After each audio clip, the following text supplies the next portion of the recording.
美国将27家公司列入黑名单，其中12家来自中国，理由是他们在国家安全和外交政策问题上犹豫不决。华盛顿发表的一份声明中称，一些受到贸易限制的公司帮助开发了中国军队的量子计算项目。除了中国，一些来自日本、巴基斯坦和新加坡的公司也被列入黑名单。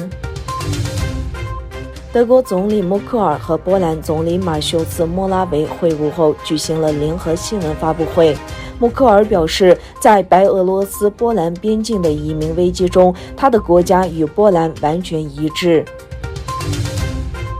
在吉尔吉斯斯坦制定了一项法律草案，设想在公共生活的所有领域传播吉尔吉斯语。在吉尔吉斯斯坦国家委员会专家起草的关于吉尔吉斯共和国国家语言的法律草案中，指出吉尔吉斯斯坦作为官方语言的地位已被纳入宪法，它是语言组成主权吉尔吉斯共和国的人民和该国民族的交流语言。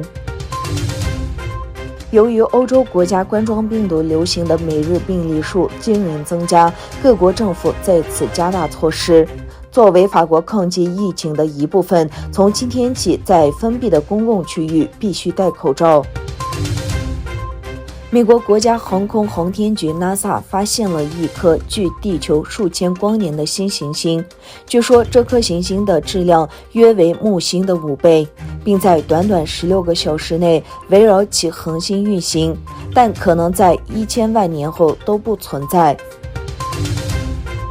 平壤当局采取严厉措施阻止公共接受西方文化，将一名被控介绍鱿鱼游戏电视剧的人判处死刑，一名被查出购买鱿鱼游戏系列的高中生被判处无期徒刑，而其他6名观看该系列的学生则被判处5年劳教。